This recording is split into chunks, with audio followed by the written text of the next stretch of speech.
Nick visits New Haven in November 1922 to visit some old friends.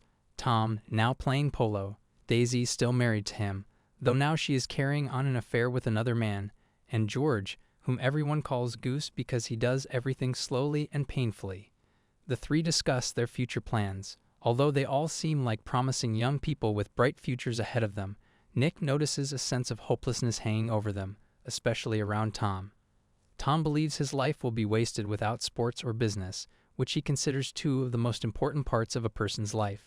At one point, Tom speaks about the woman he had fallen in love with when they were students together. We'd go off for days and talk. I think what drew us together was we were both terribly ambitious. That was why we liked each other. Later in the day, Nick takes a walk by himself along the beach near the city docks and catches sight of a rowboat adrift in the waves, being buffeted against the pilings. In the boat are the body and the face of a dead man. When the tide rises and it floats free again, it leaves behind a pair of muddy, bare feet.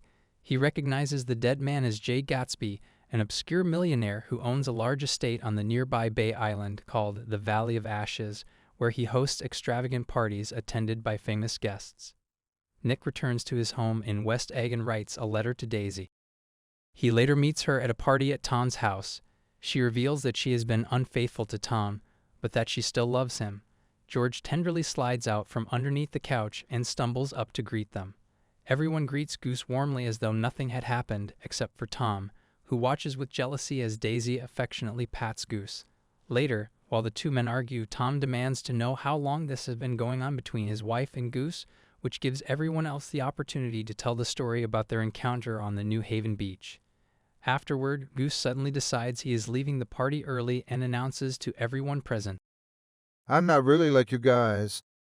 adding, I'll see if I can't work things out by myself." he gets into his car and drives off. The moral of the story is unclear, with no indication that there is any lesson learned or meaning provided. However, The Great Gatsby appears to suggest that in order to succeed in life, one must find a balance in life and try to enjoy life in a way that allows for personal satisfaction without necessarily succumbing to society's expectations.